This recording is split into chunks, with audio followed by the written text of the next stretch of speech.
നിയമസഭാ തിരഞ്ഞെടുപ്പിനുള്ള കോൺഗ്രസിന്റെ പേരിലുള്ള വ്യാജ സ്ഥാനാർത്ഥി പട്ടികയിൽ പാർട്ടി അന്വേഷണം തുടങ്ങി.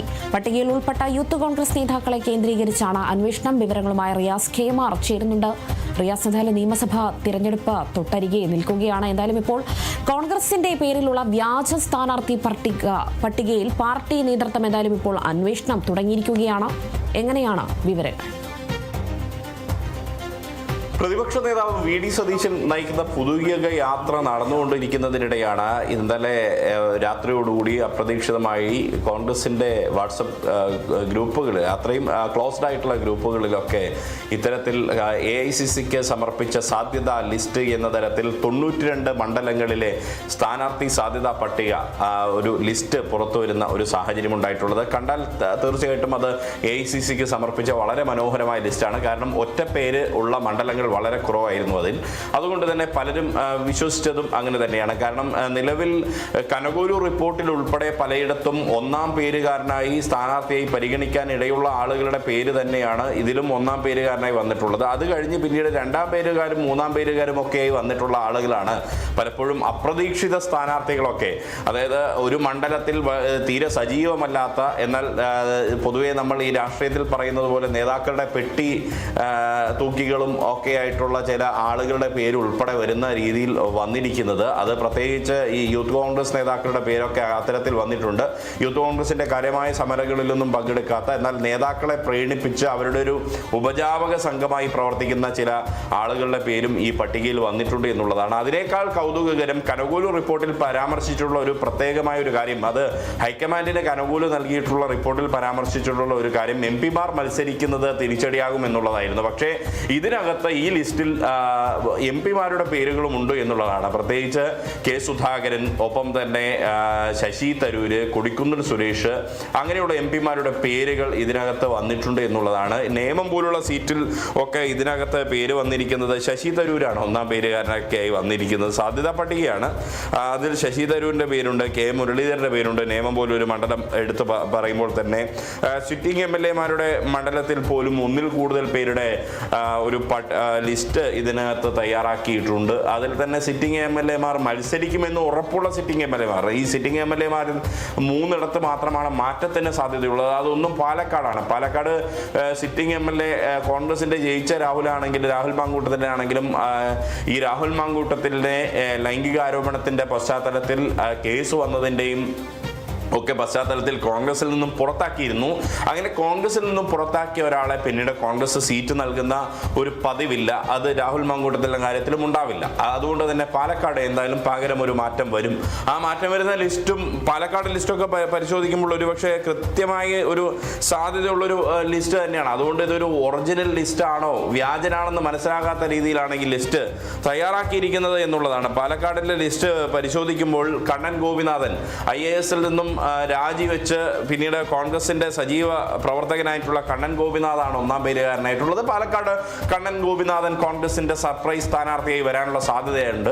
മറ്റൊന്ന്, ഈ വയനാട് വരെയുള്ള കാസർഗോഡും കണ്ണൂരും ഒന്നും ഒരു വനിതാ നേതാവിന്റെ പേര് പോലും ആ പട്ടികയിൽ ഇല്ല എന്നുള്ളതാണ്.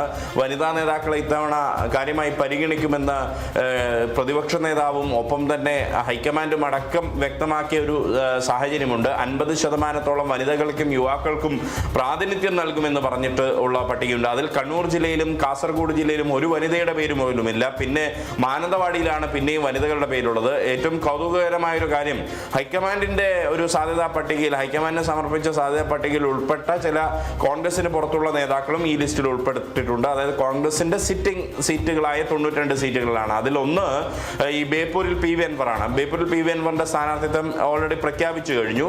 അതുകൊണ്ട് ബേപ്പൂരിൽ PV അൻവറിന്റെ പേരാണ് ഒന്നാം പേരുകാരനായിട്ട് വന്നിട്ടുള്ളത്. ബേപ്പൂരിൽ മറ്റ് പേരുകൾ എന്ന് പറയുന്ന ആദം മുൾസിയുടെയും PM നിയാസിന്റെയും യൂത്ത് കോൺഗ്രസിന്റെ ജില്ലാ പ്രസിഡന്റായിട്ടുള്ള R. ഷഹീന്റെയും ഒക്കെ പേരാണ്.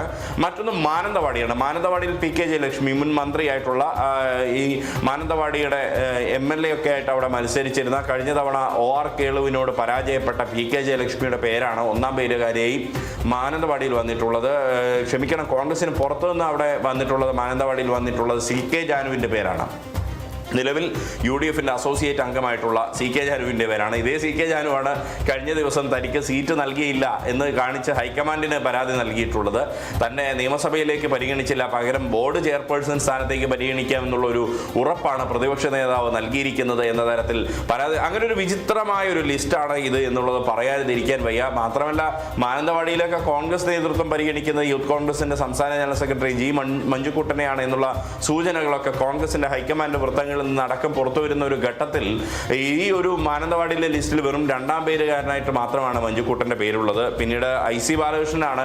ഈ സിറ്റിംഗ് സീറ്റുകളിൽ എന്തെങ്കിലും മാറ്റമുണ്ടാവുമല്ലോ, ഒന്ന് പാലക്കാടാണ്, മറ്റൊന്ന് തൃപ്പൂണിത്തുറയിൽ K. ബാബു മത്സരിക്കാനില്ല എന്ന് അറിയിച്ചിട്ടുണ്ട്. അതുകൊണ്ട് K. ബാബുവിന്റെ സീറ്റിൽ ഒരു പകരക്കാരനെ കണ്ടെത്തേണ്ടുന്ന ഒരു സാഹചര്യമുണ്ട്. നിലവിൽ തൃപ്പൂണിത്തുറയിലെ സീറ്റിന്റെ ആ ഒരു കാര്യം പരിശോധിക്കുകയാണെങ്കിൽ നമുക്ക് മനസ്സിലാക്കാൻ പറ്റുന്നത് തൃപ്പൂണിത്തുറയിൽ ദീപക് ജോയി, കൊച്ചി ഡെപ്യൂട്ടി മേയറായിട്ടുള്ള ദീപക് ജോയിയുടെ പേരുണ്ട്. KPCCയുടെ സംഘടനാ ചുമതലയുള്ള ജനറൽ സെക്രട്ടറി ഒക്കെ ആയിരുന്ന M. ലിജുവിന്റെ പേരുണ്ട്. രാജു P. നായരുടെ പേരുണ്ട്. ദീപ്തി മേരി വർഗീസിന്റെ, രമേശ് പിഷാരടിയുടെ, സൗമിനി ജെയിന്റെ ഒക്കെ പേരുകളാണ് തൃപ്പൂണിത്തുറയിൽ കൊടുത്തിരിക്കുന്നത്.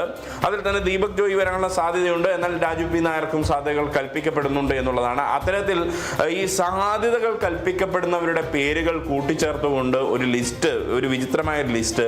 ഇതിൽ തന്നെ മറ്റൊരു കാര്യം എന്ന് പറയുന്നത് സീറ്റ് വെച്ചു മാറുന്നത് സംബന്ധിച്ചുള്ള ചർച്ചകൾ. സീറ്റുകൾ വെച്ചു മാറുന്നില്ലെങ്കിൽ ചില സീറ്റുകളിലെങ്കിലും കോൺഗ്രസ് ഏറ്റെടുക്കാനുള്ള സാധ്യതകൾ ഉണ്ട്. അത്തരം സീറ്റുകളിൽ പോലും ഇതിൽ ഒരു സ്ഥാനാർത്ഥികളെ ഇവർ നൽകിയിട്ടുണ്ട് എന്നുള്ളതാണ്. ഇതൊരു തീർത്തും വ്യാജമായ ലിസ്റ്റാണ് എന്നുള്ളത് വ്യക്തമാകുന്നത്. അതേസമയം തന്നെ കോൺഗ്രസ് വ്യക്തമായി പരിഗണിക്കുന്ന പാർട്ടിക്ക് പുറത്തുള്ള പൊതുസമ്മതരായിട്ടുള്ള ചിലർ, രമേശ് പിഷാരടിയുടെ പേര്, രമേശ് പിഷാരടിയെ കോൺഗ്രസ് തൃപ്പൂണിത്തുറയിലേക്ക് പരിഗണിച്ചേക്കും. അത്തരത്തിൽ സൂചനകൾ വരുന്നുണ്ട്. രമേശ് പിഷാരടിയെ മത്സരിപ്പിക്കുന്നതിൽ ഹൈക്കമാൻഡിനും താല്പര്യമുണ്ട്. അത് അദ്ദേഹത്തിന് കൂടി ജയസാധ്യതയുള്ള ഒരു സീറ്റ് നോക്കിയായിരിക്കും നൽകുക. മറ്റൊന്ന് IM വിജയനാണ്. ഇന്ത്യൻ ഫുട്ബോൾ ടീമിന്റെ ക്യാപ്റ്റനൊക്കെ ആയിരുന്ന, ഇന്ത്യൻ ഫുട്ബോളിന്റെ അഭിമാനമായിട്ടുള്ള IM വിജയനാണ്.